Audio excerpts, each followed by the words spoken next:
Avec l'arrivée des beaux jours, on a envie de nettoyer les vitres. Mais est-ce que ce robot laveur peut vraiment le faire à notre place? C'est ce qu'on va voir dans cette vidéo. Je commence par retirer les deux supports de nettoyage du robot. J'y place les tampons de nettoyage et avant de les refixer, je vous conseille de les humidifier légèrement avec un brumisateur. Attention, il ne faut pas qu'ils soient trempés. Une fois fait, je les refixe sur le robot.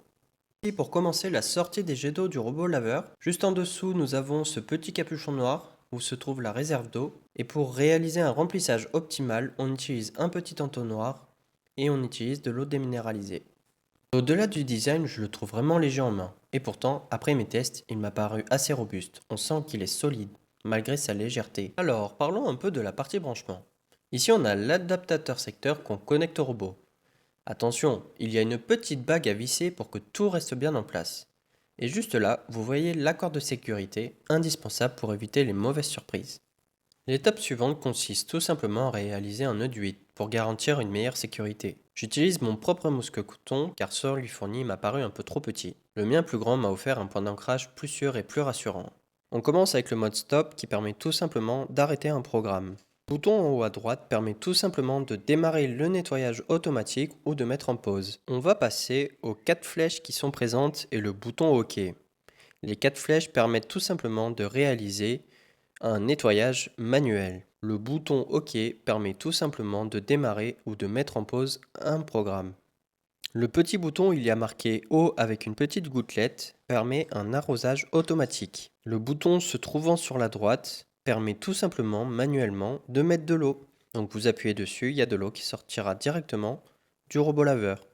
Il reste des 3 derniers boutons qui sont au niveau du bas. Celui qui est tout en bas à gauche permet tout simplement un nettoyage automatique de gauche à droite.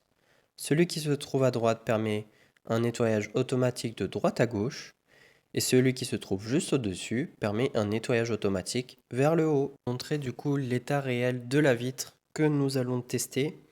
Comme vous voyez, elle est assez sale avec des traces bien visibles. C'est le test réel que je vais vous présenter. Comme montré sur la vidéo actuellement, donc le robot est bien branché et nous avons une petite lumière verte qui est présente. Pour démarrer le robot, il faut tout simplement appuyer sur le bouton on-off assez longtemps et vous verrez, il y aura une aspiration qui se fera. J'ai voulu faire un vrai test pour mesurer l'efficacité du robot. Dans cette séquence, nous allons voir concrètement comment il fonctionne. Je l'allume, je le passe sur la vitre, je lance le programme et c'est parti. Regardez-moi ce nettoyage. On se retrouve sur le résultat après le passage du robot. Il a clairement fait le job. C'est beaucoup plus propre qu'au départ, mais ce n'est pas parfait, puisqu'il n'utilise que de l'eau et des microfilms. Mais on voit bien que le résultat est nettement meilleur qu'au début de la vidéo. Maintenant, un petit point sur un incident que j'ai rencontré. En bas des vitres, j'ai remarqué que la détection n'était pas top. La microfibre passe sur des bordures noires, le robot perd en aspiration et finit par tomber. Je vous montre deux cas concrets où ça s'est produit. Et je termine en vous montrant précisément le type de joint qui a posé problème.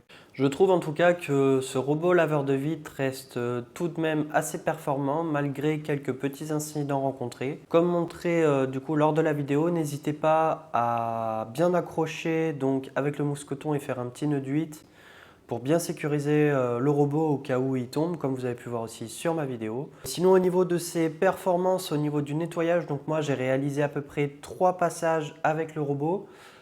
Au niveau des serpillères, à la fin, bon, elles étaient bien sales parce que comme montré lors de la vidéo aussi, c'est vrai que mes baies vitrées étaient quand même sacrément sales.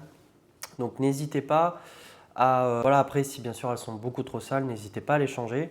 Vous avez quand même 8 serpillères donc, qui sont fournies dedans. Au niveau voilà, du packaging, moi j'ai trouvé quand même que c'était assez bien complet. Il y avait peut-être le mode d'emploi qui était en anglais, mais il se trouve très facilement sur internet. Je vous le mettrai dans la description. Moi je l'ai trouvé très facilement. Bien sûr, en tout cas, si la vidéo vous a plu, n'hésitez pas à liker, à partager, à commenter. Et bien sûr, si vous avez quoi que ce soit au sujet du robot, n'hésitez pas à me demander. Allez, ciao, bye!